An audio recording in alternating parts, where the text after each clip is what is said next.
Magandang buhay, magandang buhay. Yan, tayo po ay nakatapos lamang mag-refill ng tubig sa ating mga boxes ng lettuce. At ngayon naman, nag-iikot-ikot tayo dito. Tingnan natin yung dati nating koral o yung paglalagyan ng baboy. Nasa tingin ko hindi na siya fit. Nalagyan ulit kasi nga malapit sa bahay ng biyanan. Ito ako dumaan sa likod pero pwede naman sa harap eh. Dito may mga ilang piraso ng kape dito. Kaso nga lang nasunog ng nakaraan eh. Yan natin may kape pa. Sana yan, kape sunog oh. Dragon pa yan naman na pula. Dragon pa yan na pula. Ay, lumipad. Yan, lumipad sa akin. Wala nang kape ata dito, naubos na. Ayun, meron pa. Namumunga na to before eh. Yan. Kape to, kape. Yan pa, meron pa pala dun. Ilang piraso na lang tira. Kasi na nakaraan kaya tapo tayo ng basura dyan. Tapos sinunog ko, kumalat yung apoy dito. Pati yung chiko, nasunog din. Sayang nga eh. Iko tayo dito.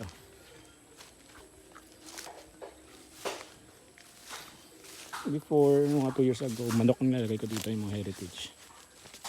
Tinigil ko nga lang. Meron pang lahing dun. Mga niyog.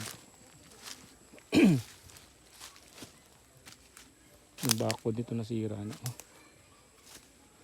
Ito lang ka. Hindi pa namumunga. Tagal-tagal na ito eh. Namumulaklak lang. Nagyan ko ng mga bunot. Ito yun mga idol sinasabi ko. Malawak-lawak naman to. Kaso nga lang hindi yan talaga naalagaan. Dahil naging busy tayo sa ating estudyante. Dati dalawang yun hati. Isa, dalawa. Ito. Actually dito pwede rin maglagay ng baboy. Kung wala lang bahayan sa ilalim. Yung bahay ng mother-in-law ko. Ayan o. Kung alam niyo anong klaseng putas to o halaman to, paki-comment down below naman po. Ang ganda niya lang pagmasdan. Pero di ko alam kung nakakain niya o hindi.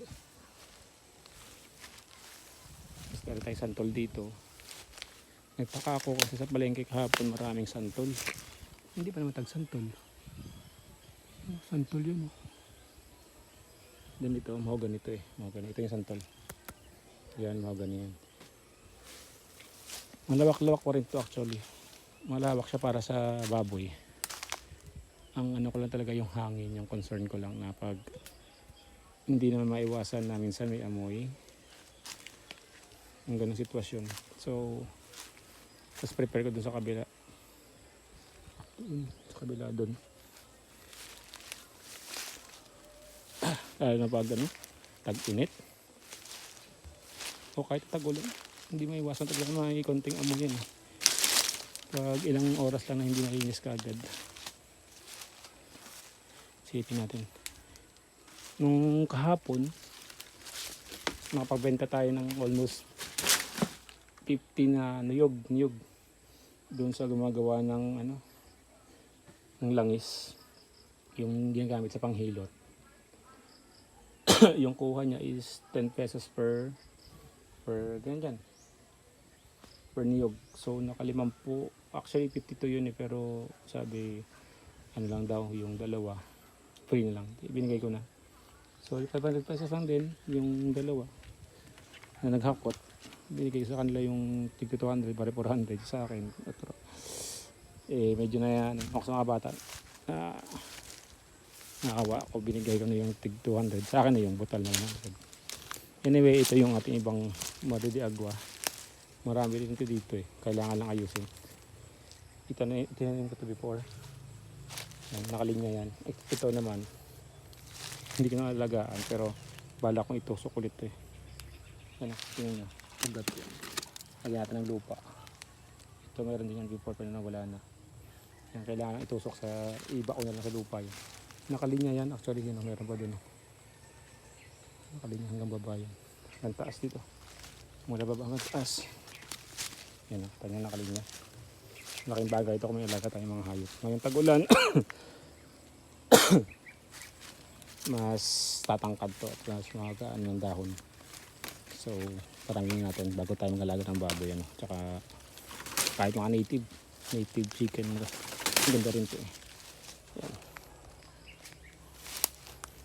Yan. Diyan yung pinaka-boundary ng lote namin.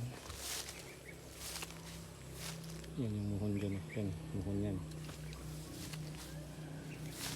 Check natin kung meron pang niyog. Pero wala na. Nakapagtataka. Ba't kaya may santol sa palengke kahapon? Kahit bulaklak wala yan. Diba? Kaya kami sila dun. Ito, kailangan pang linisin to. Kailangan linisin.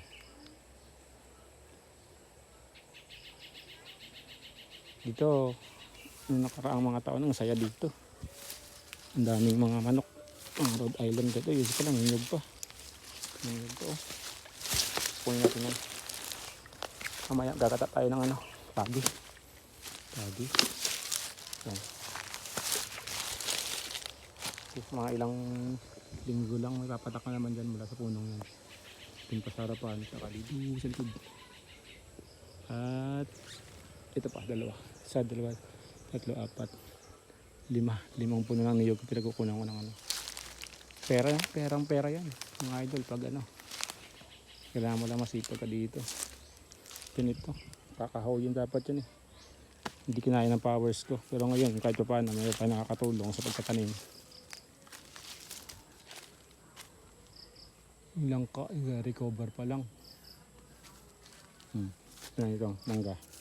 Nasok ng anay. Grabe yan. Anay yan. Paano mumunga yan? Yan. So kailangan natin ng budget dito para maayos to. Kahit native man lang, pero sa kabila talaga din ng target natin na kabuyan. Yan yung ating greenhouse. Kita naman dyan sa dalawa. Tindahan, then yan ang bahay. So, pasok ko kayo sa manukan natin. Dating manukan pala. Para diretso uwi na, then makaligo na yung kami ng anak ko, no? Tanghali na. Pangamalengke na rin after maligo. Ayan. May ilan tayong tanim dito na dwarf. Ilan pa bang dwarf ko dito?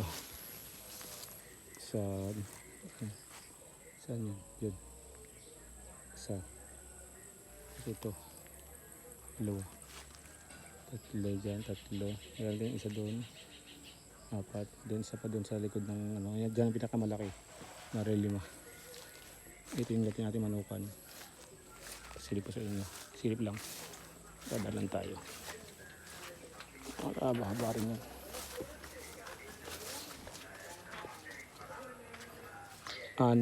Pitong butas yun. Tapos sa dulo may naglilimlim na manok. Dito maraming kalabasa at tinilit kabayo. Tara.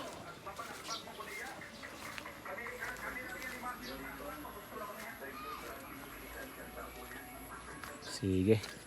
Mga idol, dito muna tayo. Ang ating dinoso.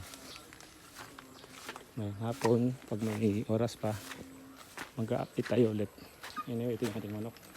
Kinakain ko ng kangkong yan. Dalawa na yung tira. Ihawin natin yan para ma-adobo na. Yun, mga pare. Mga idol, dyan lang po na tayo. Bye-bye.